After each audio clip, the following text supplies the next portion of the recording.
Hello बच्चों, ये प्रश्न को देखते हैं। तो प्रश्न में दे रखा है, जब KMnO4 विलयन को ऑक्जेलिक अम्ल विलयन में मिलाया जाता है तो विकर्णीकरण शुरू से कम होता है लेकिन कुछ समय पश्चात तात्क्षणिक हो जाता है, क्योंकि तो यहाँ पे चार विकल्प दे रखा है। पहला में दे रखा है CO2 उत्पाद के रूप में बनता है, दूसरा दे रखा है अभिक्रिया ऊष्माक्षेपी होती है, तीसरा क्या दे रखा है MnO4- अभिक्रिया की उत्प्रेरक करता है, चौथा क्या दे रखा है Mn2+ स्वतः उत्प्रेरक की भांति कार्य करता है। आइए मुख्य अवधारणा की चर्चा करते हैं। मुख्य अवधारणा तो यानी अगर हम देखें तो प्रश्न में हमें क्या दे रखा है कि MnO4 है, तो ये हमारा क्या होता है, ऑक्सीकरण अभिकर्मक होता है, ऑक्सीकरण अभिकर्मक। और यहाँ पे अगर हम देखें दे रखा है कि विलयन को ऑक्जेलिक अम्ल विलयन में मिलाया जाता है, तो जो हमारा ऑक्जेलिक अम्ल होता है ये हमारा क्या होता है, अपचयन अभिकर्मक होता है। तो यानी अगर हम देखें तो प्रश्न में क्या दे रखा है, ऑक्जेलिक अम्ल हमारा क्या होता है, ऑक्जेलिक अम्ल का अगर हम देखें तो हमारा होता है H2C2O4 और प्लस अगर हम देखें तो तो यहाँ से अगर हम देखें तो ऑक्जेलिक अम्ल की अभिक्रिया हमें करानी है KMnO4 से, यानी अगर हम देखें तो MnO4- से, तो यहाँ पे हमारा क्या आ जाएगा H पे प्लस। यहाँ से अगर हम देखें तो ये हमें क्या प्राप्त हो जाएगा, CO2+ में प्राप्त हो जाएगा Mn+का 2, और यहाँ से अगर हम देखें तो यहाँ से प्राप्त हो जाएगा +8 मोल जल के। तो यहाँ से अगर हम देखें तो MnO4- है, तो यानी इसका निकालेंगे तो यहाँ पे Mn को मान लेते हैं x और प्लस हमारा क्या हो जाएगा -का 2 गुणे हमारा क्या हो जाएगा 4, और ये हमारा क्या हो जाएगा बराबर -का 1, ये हमारा क्या हो जाएगा x बराबर आ जाएगा +7।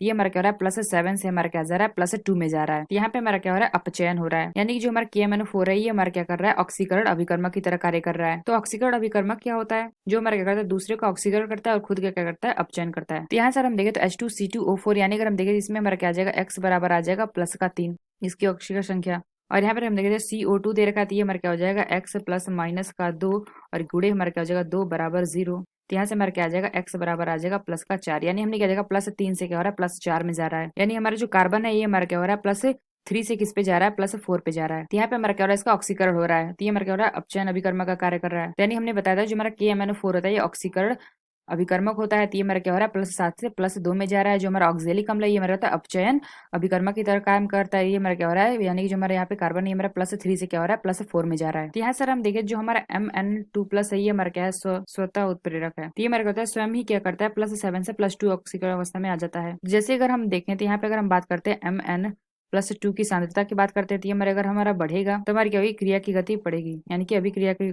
गति क्या होगी, बढ़ेगी। तो कुछ समय बाद हमारा क्या होगा, जो हमारी अभिक्रिया होगी वो हमारी क्या हो जाएगी, तात्क्षणिक गति से हो जाएगी, तात्क्षणिक गति से हो जाएगी। तो ये हमें प्रश्न में दे रखा था कि जो हमारी अभिक्रिया होती है ऑक्जेलिक अम्ल में मिलाया जाता है, तो पहले हमारे क्या होता है, विकर्णीकरण होता है, फिर क्या होता है कि लेकिन कुछ समय पश्चात हमारा क्या होता है, तात्क्षणिक हो जाती है। यानी हमने क्या देखा, ये हमारा क्या है, जो हमारा Mn2+ है ये हमारा क्या है, स्व उत्प्रेरक की भांति कार्य कर रहा है, इसलिए हमारी क्या होती है, जो हमारी अभिक्रिया है ये हमारी क्या होती है, तात्क्षणिक हो जाती है। तो अगर हम विकल्प देखें कौन सा विकल्प हमारा सही होगा, तो अगर हम देखें डी दे रखा है Mn2+ स्वतः उत्प्रेरक की भांति कार्य करता है, यानी हम कह सकते हैं जो हमारा डी विकल्प है यह विकल्प हमारा सही होगा। यानी अगर हम देखें तो पहला विकल्प क्या दे रखा है, CO2 उत्पाद के रूप में बनता है, तो यहाँ से अगर हम देखें तो तात्क्षणिक हो जाता है, इसका हमारा CO2 बनने से कोई मतलब नहीं होता है, इसलिए हम कह सकते हैं ये जो हमारा पहला विकल्प है यह विकल्प हमारा गलत है। दूसरा क्या दे रखा है, अभिक्रिया ऊष्माक्षेपी होती है, तो ये विकल्प भी हमारा गलत होगा। अगर सी देगा, सी क्या देगा कि MnO4- अभिक्रिया को उत्प्रेरित करता है, तो ये हमारा नहीं करता है, क्योंकि यहाँ पे हमारा क्या होता है, Mn2+ उत्प्रेरक कर रहा है। तो यानी हमने क्या देखा, जो हमारा डी विकल्प है यह विकल्प हमारा सही होगा। तो आशा करते हैं आपको समझ में आया होगा। धन्यवाद।